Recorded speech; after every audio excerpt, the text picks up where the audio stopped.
Selamat pagi semuanya, perkenalkan nama saya Amanda Permata Dewi dengan NIM 25401028815. Sekarang saya akan mempresentasikan stool milik saya. Berikut beberapa tahap yang sudah saya lakukan, yaitu yang pertama ideation, lalu dilanjutkan dengan constructing idea, manifestasi, dan sekarang saya sedang mengerjakan tahap presentasi. Nah, di sini ideation-nya. Jadi saya mengambil pola dari biji pinus itu, yaitu pola yang berulang-ulang, berlapis, menumpuk kanan kiri secara berselang-seling. Jadi saya aplikasikan itu pada bagian kakinya bertumpuk berselang-seling. Lalu di sini saya juga membuat tempat penyimpanan gitu. Biji pinus itu dia kan memiliki tempat penyimpanan untuk biji-biji yang lebih kecilnya lagi. Dan itu tempat penyimpanannya itu biasanya harus dipukul dulu. Jadi kalau kita lihat dari luar itu nggak bakal kelihatan.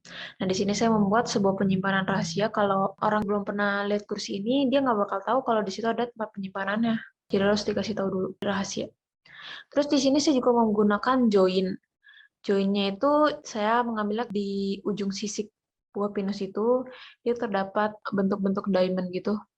Nah, itu saya aplikasikan pada bagian joinnya.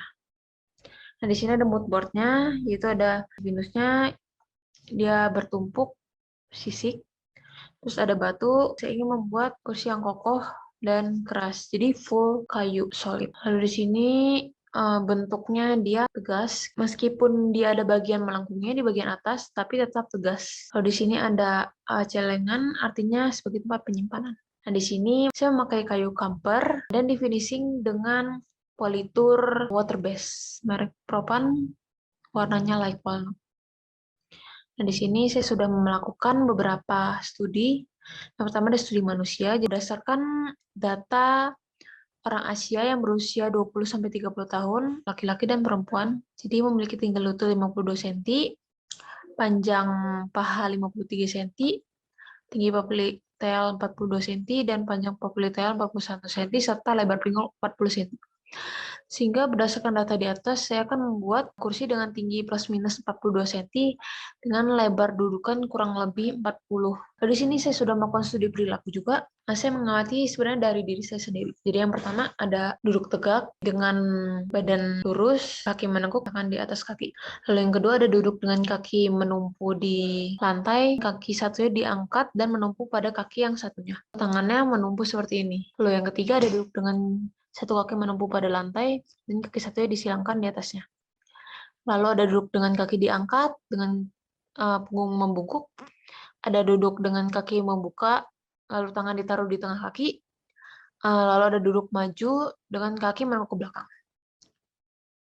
Lalu di sini ada studi teknis. Di sini saya menggunakan 4 bagian kaki dengan 2 komponen kaki digabungkan dengan lap joint, lalu setiap komponen yang kecilnya itu digabungkan dengan finger joint berbentuk diamond. Terus di sini saya sudah lakukan juga studi visual. Saya memilih untuk tutupnya yang ini nomor 5 karena dia jadi dapat terlindungi dari kotoran atau apapun karena full tertutup. Yang lainnya kan terbuka gitu ya. Selanjutnya saya juga membuat mock-up joint. Ini joint pada kaki dan ini joint pada supportnya. Lalu di sini ada ortogonal yang berwarna, ini isometrinya. Nah, berikut perspektif, 1, kedua, 3 dari atas, jika dibuka kelihatan seperti ini. Ini yang gambar kerjanya, ini ortogonalnya, jadi saya membuat kursi dengan ukuran tinggi 43 cm dan lebar 34 cm. Ini isometrinya, lalu di sini ada beberapa detail, jadi ini pada bagian engselnya yang bisa dibuka tutup, di sini pada bagian support, lalu detail B ini pada bagian dudukan ke support, dan ini detail D pada bagian joint pada kaki ya. Lalu di sini ada exploded view pada bagian dudukan. Jadi saya di sini menggunakan 5 komponen. Yang support pertama, support kedua, lalu ini bagian penyimpanan, ini ada penyangga tengah, dan ini ada bagian penutupnya. Lalu ini bagian exploded view kaki, Di sini terdapat 14 jenis komponen yang berbeda-beda di kaki. Jadi total dengan yang tadi, di sini ada 5, dan di bawah ada 14, totalnya 19 jenis komponen.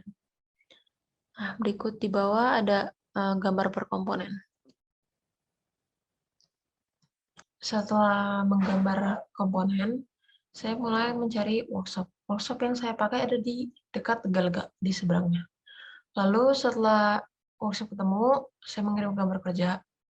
Setelah itu, setelah kami melihat gambar kerja, dan disetujui, kami membeli kayu. Lalu setelah itu dilakukan pengukuran, lalu setelah diukur, dipotong menggunakan table saw.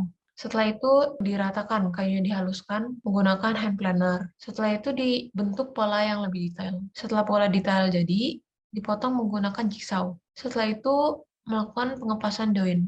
Lalu join-joinnya saling dilem satu sama lain. Nah, di sini dalam pengeleman join diberikan serbuk kayu agar tiap renggangan itu semakin kuat menempelnya. Karena ditempel menggunakan lem Korea. Setelah pengeleman join, melakukan pembuatan dudukan.